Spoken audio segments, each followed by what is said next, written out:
we'll have our next speaker, Andrei Pitiș. Welcome.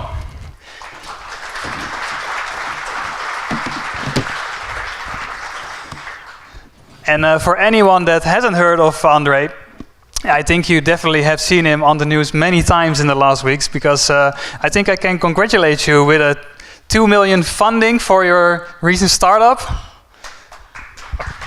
Thank you, thank you, thank you. Wow, it's overwhelming to see so many people. A lot more technical than I am now, and you know, the imposter syndrome, kicks in when I see this room. I'm going to talk about my life, essentially. The theme of the talk, I was an open source contributor and a very early, part of the open source community. And now I'm not anymore. Why is that, and how that happened, and it's very interesting even to me, looking back, to understand why that and how that changed. So, without further ado, I'm gonna start with this. So this happened more than 30 years ago. As you all know, Kubernetes is a project that's supported by the CNCF, and the CNCF is part of the Linux Foundation. And this was Linux at the early days. My friend Tudor and I, we were at the Polytechnic University here, and we started working on a kernel. And then one of our professors, Irina Atanasiu, came with a bunch of diskettes, of floppy disks, if you all remember that. If not, it looks like the save icon, that joke. And she said, look, there's another guy, Linus Torvalds wrote a kernel, so don't bother writing a kernel. So, take the kernel, it's written already. We were like, no, we want to, to be able to write a kernel. But of course, we took the diskettes, we looked at the kernel, it was good. We saw that it lacks a lot of imagine a time where there was no Google, there was no Amazon, there was no AWS, there was no nothing. There was only Microsoft with the Windows 3.1 and Windows 95 at the time, that were not multitasking, and the new processors, the 386s, they were all multitasking, and we wanted to see them multitask. And we had no alternative other than write a kernel or take Linux that was using multitasking. So those were the times, There was no internet. So how did this happen, Turns out that there was an individual at the Polytechnica University, Nini Popovic, who connected Polytechnica to the internet, to Darmstadt, in 92, I think, 91, 92. And we got access to the internet. So I joined that team. It used to be called pub.ro, which I found it was very, very fun. So, it was Polytechnica University of Bucharest, but also pub, so looked good. Now it's changed. More serious people came after us and they changed that. It's now UPB, which is less fun. That was how we looked like. I didn't even realize that I was wearing, a tie in some of these meetings back then. It looks very communist, but we barely got out of communism. But that was us, and that's me, and raising the antenna that I think is still now in the, the first antenna or the second antenna that connected the universities in Romania to the world and to the internet. So essentially, Linux gave us the possibility of doing that, because the routers back then were only Cisco, and they were very, very expensive, and we had no money. So the government would not give us money because we didn't exist it. So initially we had a few people connecting name server and something very, very basic. And some of those things in DIMI, so those are X terminals. We had PubRo was a HPUX that had X terminals connected to it, that had no, that were just terminals. So we had just that. So anyway, I started as an open source contributor to Linux and to the Free Software Foundation. At the time I didn't realize that was such a big feud between them, because there were not a lot of news, and that Stallman and Linus Torvalds were not in very good terms with each other. I met both, I worked with both, and we wrote what was called, the first article used to be called UIT, Unix Interactive Tools. Then we changed to GNU Interactive Tools, that used to be spelled JIT, Then Linus Torvalds wrote JIT, and then we had a clash on the name, so we had to change it to GNU IT. It was, an easy fight for him to win. The package is still maintained as part of the GNU suite. Contributed to some of the kernel and some of the drivers. Very, very fun work that got us to where we are today, because Linux was the foundation for, serving the internet.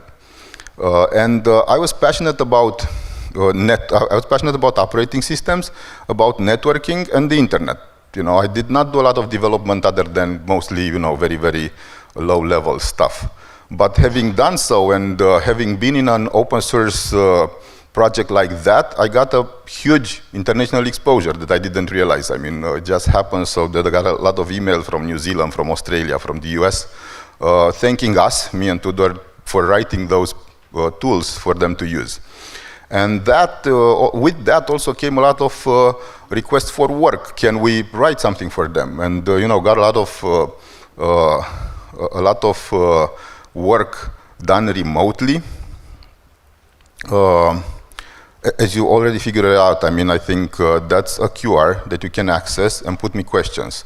So I'm going to go through the presentations really fast and answer questions, because I want this to be more about you than about me. I'm telling you my story because I want you to be able to ask me questions that would be relevant to you. The idea was that just the participation, just the exposure to the international world changed a lot my mentality coming out of a communist country, and gave me also the opportunity to co-found with somebody from Silicon Valley a startup and travel to the US and see how people think in like '97, which was very, very early for almost anybody in Romania. And those were the 90s. So the 90s were mostly about, open source, about contributing, about RoEduNet, about networking. The 90s ended up very abruptly with the Minister of Education saying that he wants to decrease the speed of the internet on the lines because, and I can say that, I don't care. He said that students are mostly watching porn. And that's why we need to decrease the speed on the lines. And we're like, yeah, that's true. But they're also, reading a lot of documentation. They're contributing already to open source. It's so much more than that. No, we have to decrease the lines. Apparently, it was a political move to make us leave, so we all left, and they took over RoEduNet. And now it's working very, very well. We're very proud that it's still working. There's a movie with us with the history of that. Which is pretty cool. But at the time we all left, so we had to do something. We had to reinvent ourselves. What can we do? The professor, some of the team started the company, and the professor that gave me the Linux diskettes came to me saying, let's join an American startup. It's called Vendio.com. There's two of my colleagues from Vendio in the room. I met them. They're over there. I'm very happy to meet them after all these years. This was very, very like in 2000. When we started, very, very nice to see that. Vendio was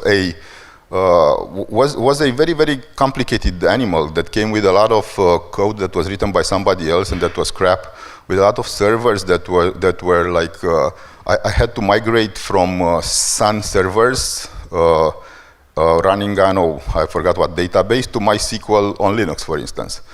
So I was a DB admin, not necessarily a DB admin, but do that migration project. And a lot of things, they were offering services for sellers on eBay.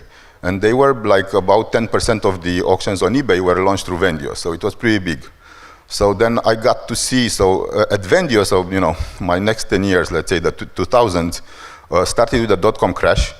All my clients that I had in the 90s in the US that I was doing software for them, they all disappeared. So I was very lucky to be pulled into this startup by Irina Atanasiu and to have this awesome team that we are already working together. We got everybody and working at something that back then still no AWS.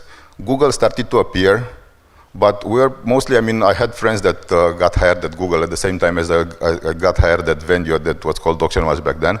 And we were unimpressed because we were doing our own map reduce that was real time, indexing all the auctions that were live in the internet, whereas they were indexing the web that was dead. So they had no real time data at the time. More data, but no real time. We had less data, but real time. So we were, doing pretty much the same technology, just that, different addressability, smaller market. I ended up running engineering because in the dot-com crash, they were also affected. So they fired almost everybody that was in engineering in the US. So I ran engineering here. And then I realized that there's this amazing life, where I live in Romania, but I work in the US. So that was, it happened. It was not something that I've done by choice, it just happened. I realized that it's good because, you can get to be paid, almost US salaries, not, but smaller, but still.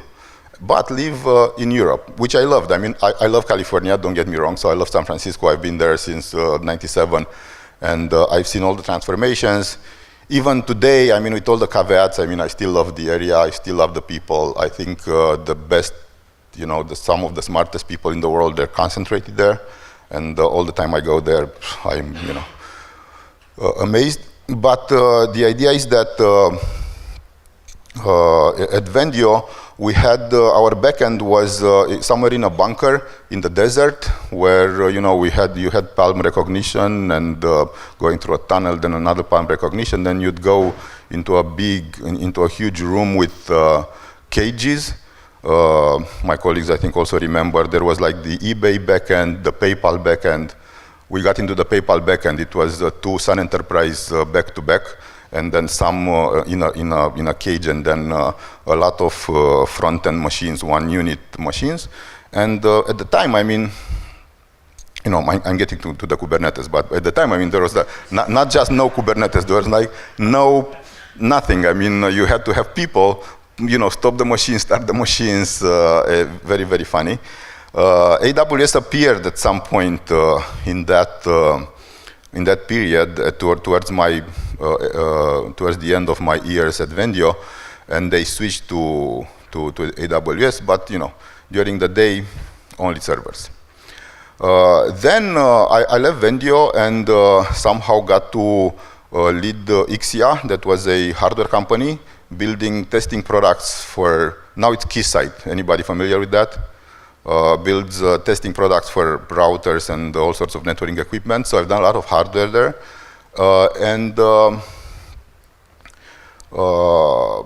it was amazing till one day when I had nothing else to do. One of the advantages of living in Romania but working in a US company is that there's a ceiling. There's so much. You can get to running, let's say, big director or VP, but then if you want to get promoted, you'll get promoted in the US. And I didn't want to leave Romania, so instead of choosing to move to California and getting promoted to the US, I left to start again entrepreneurship.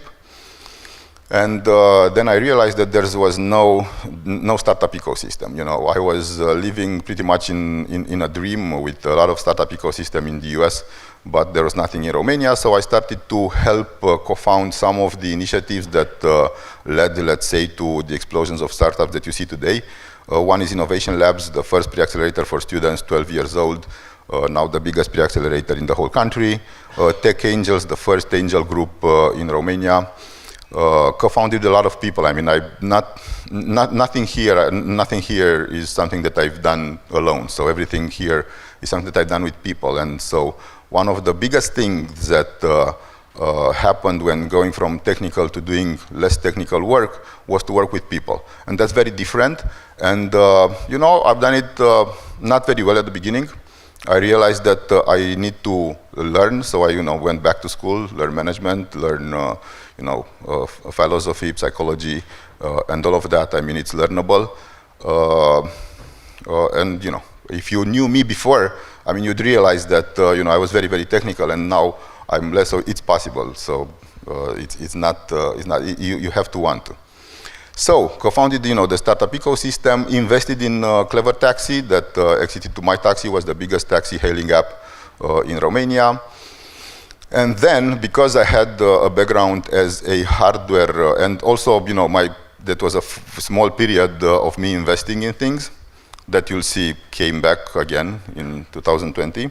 But then I realized that I wanted to build something, and because I, did hardware as well at Tixia, I said, it has to be something hardware. I have to start a smartwatch. So I co-founded VectorWatch. I think this is the thing that I'm best known about. Who heard about VectorWatch? Who had a VectorWatch? Who still has a VectorWatch? So VectorWatch is one of the probably very, very few wearables that still works, even though the cloud's not working anymore. Almost nothing is working anymore because Google didn't want to pay for the cloud. Fitbit did, but Google didn't want to. We are paying for some of the cloud now from our own pocket. It's still working after like 7, 8, almost 10 years for some people, which is amazing. I mean, I'm amazed what the team was able to build from zero. VectorWatch was the first, and we'll get. I mean, the talk will be. We'll get to that. Then, VectorWatch was sold to Fitbit. That was the most we could do. I mean, that was, let's say, the success that we launched it in 27 countries, which was amazing. But it's very hard to have only one brand of wearable and be able to get a new model every year, except if you are, Apple or Google. So we were not, or Fitbit was successful for a time, but then even Fitbit sold to Google. So we sold to Fitbit, both us and Pebble sold to Fitbit, and then we were part of building their smartwatch platform, and then Fitbit sold to Google, and now there's Google Romania. I co-founded Pentest Tools with Adrian. Adrian was some of you know him, I think, and he was a security pen tester, consultant. He's built some tools for himself, and you'll see this is very important. And then he launched them, but he wanted to build a company, so he came to me. He came to Innovation Labs and to me. We used to work together at Tixia, and he said, let's do this together. So, and he was, nice enough to name me a co-founder. I just helped him build the company, essentially. I did not a lot of things. And then I left Fitbit in the pandemics in 2020 to invest again. So I invested again with a few friends in 20 startups. And then again, I realized that I have to build products. So I co-founded and started Genezio. I'll tell you about that as well, where I still do some coding. Yeah, I used to be pink at poop.ro. It's very funny. I've not seen this in a while. Back then, it was pretty cool. Now it looks very, very old to me. But still, so how are we doing so far on questions? I'm curious. Let's see. Huh? It doesn't, the QR code doesn't work? It works. It doesn't? Take this one then. I hope this works. This used to work for me. I mean, I tried it before. So, we're going to look at, we're going to look at entrepreneurship. We're going to disassemble the formula for success. We're going to see what it means. It's a formula that you can only look at it backwards, so it's not something that you can necessarily plan for, but it's something that if you really want to launch a startup or a project or something that, so I'm not trying to convert anybody to entrepreneurship, anybody that doesn't want to. I mean, like, it's hard to be an entrepreneur, you'll see at the end. But if somebody, has this urge of building something, even, open source or not open source, something that benefits humanity in any way, this is going to help you. So, we're going to look at product, timing, team, capital, and execution. And we're going to give examples from VectorWatch. So, product, as you can see, any business, any project is about creation and distribution of value. You have to have both. So you cannot just create something valuable, but nobody knows about it. Or you cannot have just, the channel to get to people, but you cannot create anything valuable for them. And it has to be valuable for someone else. And that's why it's so amazing, that was with us, with me and Tudor, when we launched GNU-it, or with, working at Linux, or with pentest tools, for instance, because all of these were things that we've built for us. So us, building something for yourself, I don't know, as a DevOps engineer, as a dev engineer, building dev tools, DevOps automation tools, can help others that are like you. And the only thing is to find those others like you and show them the value that you are creating for them. And this is the advantage that we have as technical people, being able to create or to contribute to something like you are contributing to the Kubernetes, that's something that's useful for you and also for others. So the product, however, like for a consumer product like that, I mean, we've built, when we built VectorWatch, we had a lot of features in mind, the ability to create watch faces, the ability to track your sleep or your steps, or to have, I don't know, apps like Uber, or, and all of these, like, they proved to be valuable for us mostly. The things that were valuable for others, were the fact that it was round, it looked beautiful, it was made out of quality materials, and it had a 30-day battery life. So that was mostly the value that we got when building a consumer product, and it surprises you, right? Timing, we launched in March 2015 at Basel in Switzerland. And this was the most important part of launching VectorWatch. This was the thing that got us propelled to the international stage. Basel is, the watch fair. So if you have a watch, I mean, you've heard about the Basel watch fair. At the watch fair, at the time, Apple hinted that they're going to launch a watch. And everybody was scared of Apple. And Apple launched the watch in April 2015.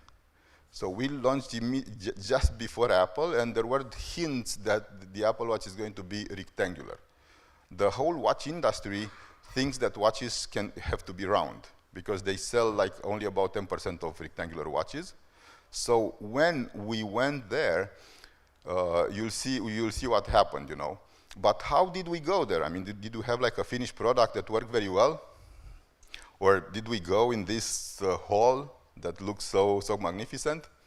No, we were in a hall that was somewhere, far away from the main hall.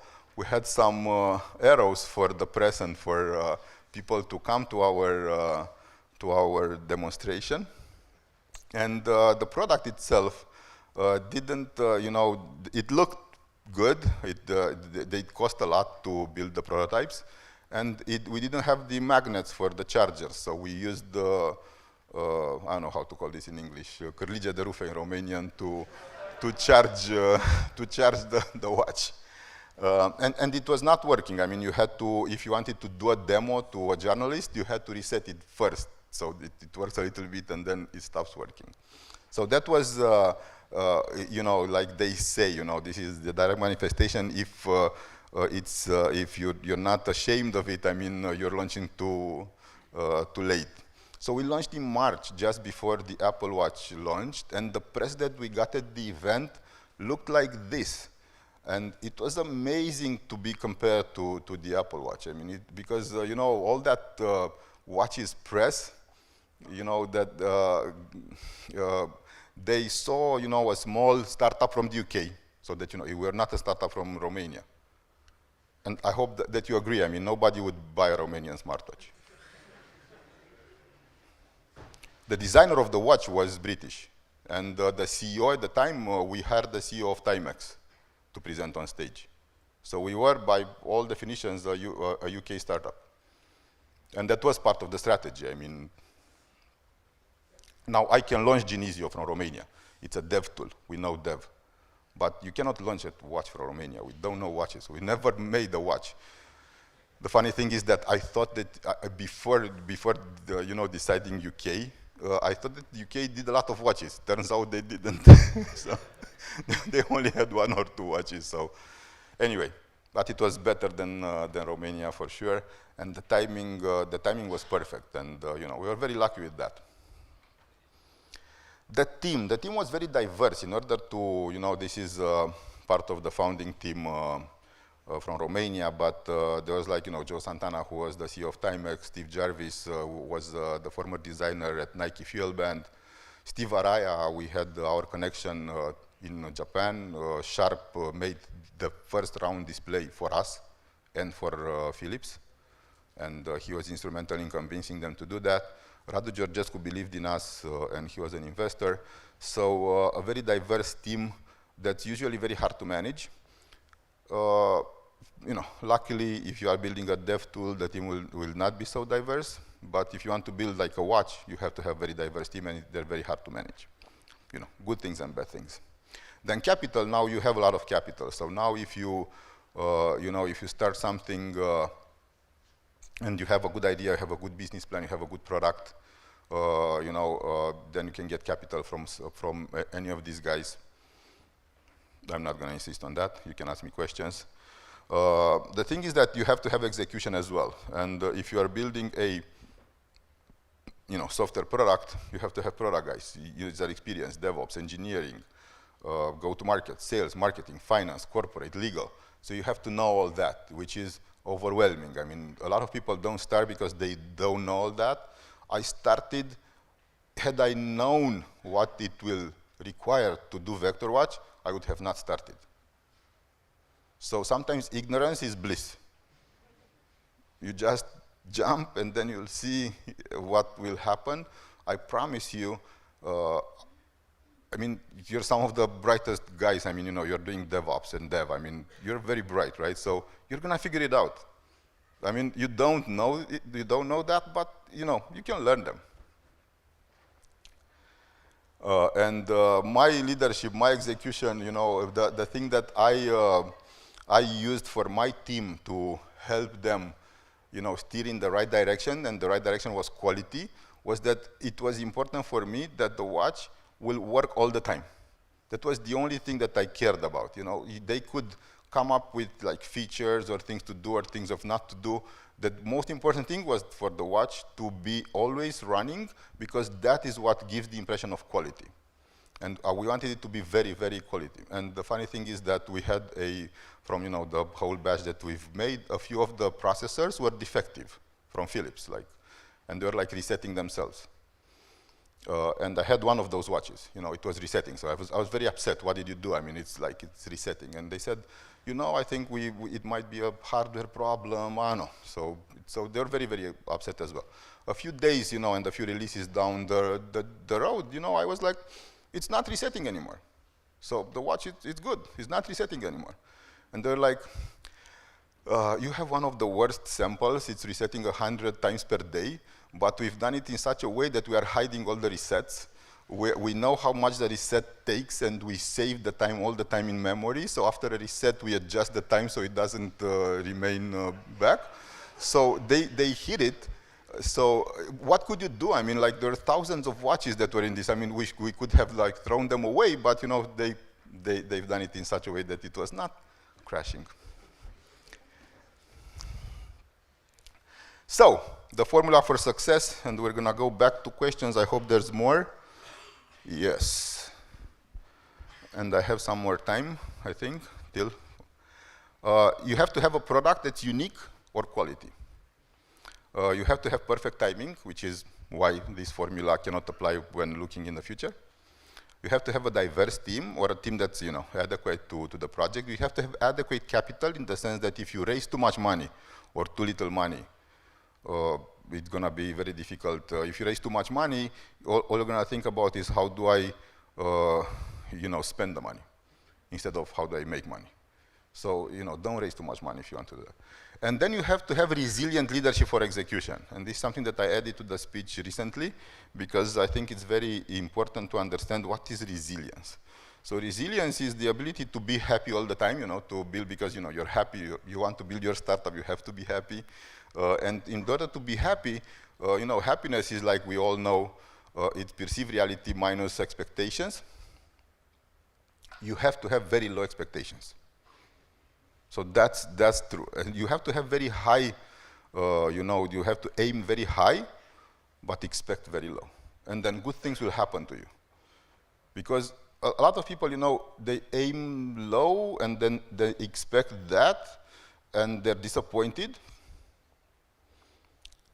And in all aspects of life, in my opinion, it's good to have low expectations. And a lot of people will tell me, yeah, but I graduated this university and I have this experience and I'm very good, and I expect people to like me and to pay me a lot. And no, don't expect that. I expect nothing. Like somebody was talking about the pensions, and they were asking me what do I think about the pensions in the future, if there will be a pension system when I retire in, I don't know, 15 years or whatever. And I expect to receive zero money from the pension. Zero. Anything that's on top of that is going to make me happy. So that's my expectation, Okay, so with that, let's see what you guys, you can also vote. You realize that, right? There's votes, yes. Does Pentest Tools have yeah, Pentest Tools is now on Kubernetes. It was not at the beginning, but we had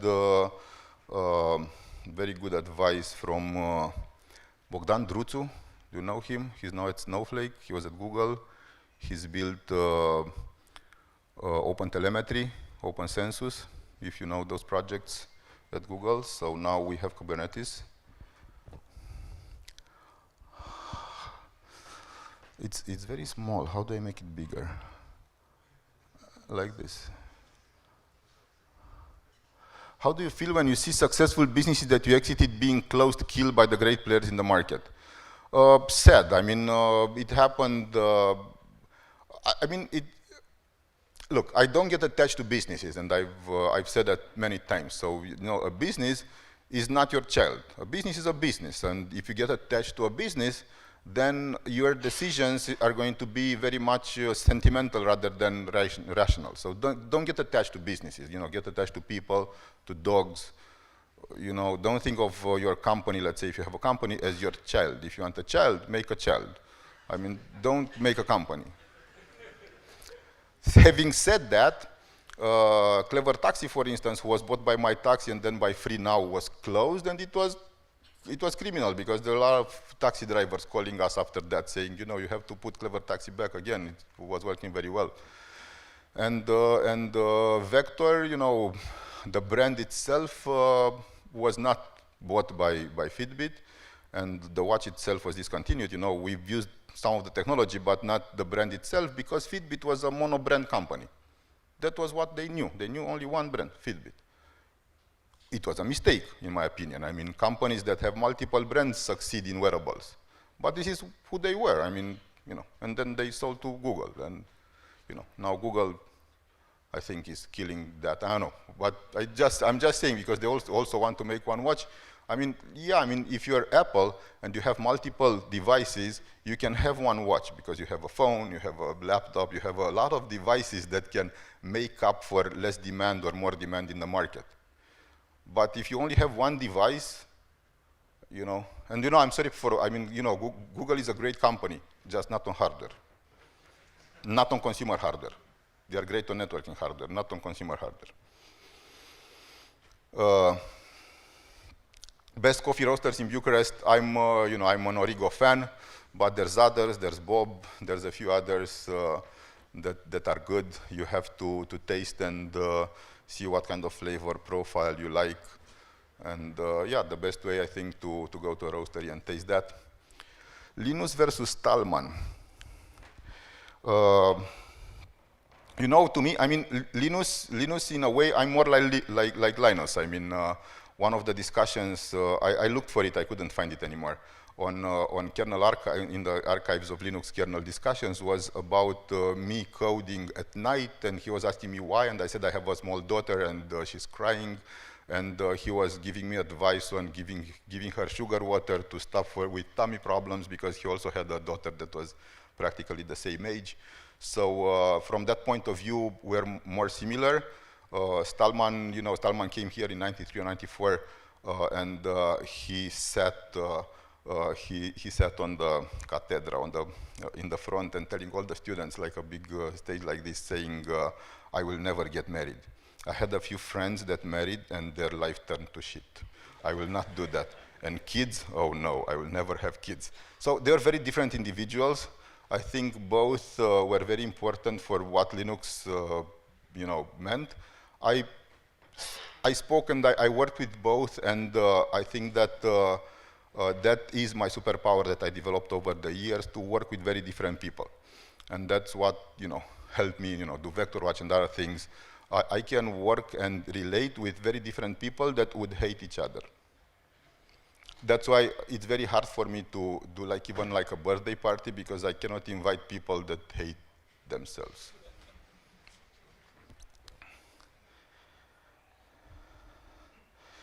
Let me see. What's your daily routine in software industry? Do you see a difference between startups in Romania and other countries in Europe? Europe is all very, very basic in terms of startups. I mean, compared to the US, the US is like this, and they have dreams and aspirations that are very big. And Europe, they're very, very pragmatic and much, much less ambitious. And so because of that, the European Union said, we need to create VCs, because there are no VCs. Like 10, 15 years ago, very, very little VCs in Europe. VCs only in the US. So what they've done was to take a lot of state money, the European Investment Fund, and give them to venture capitalists to put private money next to them and create funds. So there's 2, 3 funds in each country, and they invest pre-seed or seed in their country. Once they do that, because that's, that's what they do. Once one of the companies, let's say, becomes, does product market fit and becomes better, all the other VCs in Europe, they look at that and they want to invest, so, which is very good news.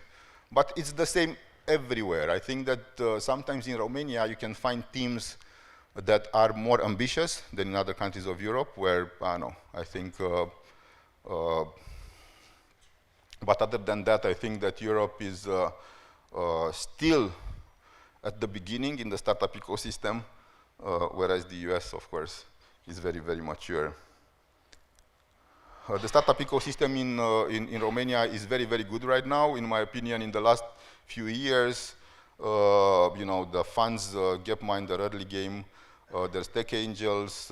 It was, the VectorWatch story, but then the UiPath story was what really kicked off a lot of investment in Romania. So, we get a lot of calls, like for instance at Pentest Tools, I speak with all the major funds in the world. They want to invest. So no barriers, especially in technical products, or B2B SaaS, like corporate products like UiPath automation.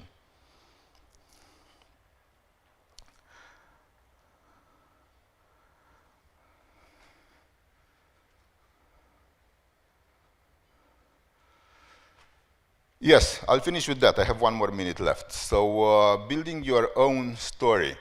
I think that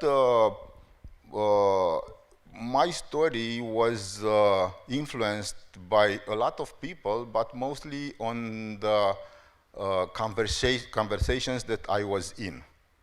So not necessarily people by themselves. I was not necessarily looking up to a certain individual, but I was always keen to speak with very different people from different countries and to be in conversations that are not about just the things that I was doing then. So in conversation about anything, about, I don't know, philosophy, life, I don't know, physics, other parts of computing that I didn't know, or building products or services or hardware, for instance, or networking. So I try to be in many conversations to see what clicks and where that conversation would take me, and with the people that I admired, I tried to have a continuous conversation in my mind. What would they say? What would they do? And people that I admire were not just I don't know, let's say Linus or Stallman or maybe Steve Jobs or others. Also philosophers, also people that wrote stories. So I took a panel of virtual mentors that I would speak to. And the funny thing is that nowadays you can do that with AI, so you can get the voice of, I guess, Platon or somebody, and you can speak with them and ask them questions, which is amazing. Back then you had to read the books and remember some of them. But now I think this is open to everybody. And now I think that everybody can find their own path. And I think that over time, as you age, 1 year is proportionally smaller from your life. So that's why the 1 year passes much faster at 50, because it's 2% of your life, than at 20, when it's 5% of your life. So years will pass more quickly, and the things that will make them different are the experience that you will live. So be in different conversations and see where they take you to different experiences that will change you and will allow you to contribute to the world that you are in a much greater form. So thank you very much, and I'll be here.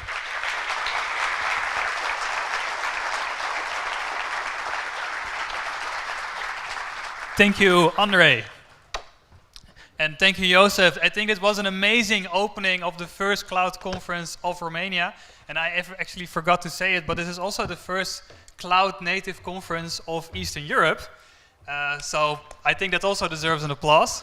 Congrats to the organizers, and very, very honored to be invited. Thank you, Victor, for inviting me. And guys, this is amazing. I think, can keep it up. Thank you. That means a lot to us.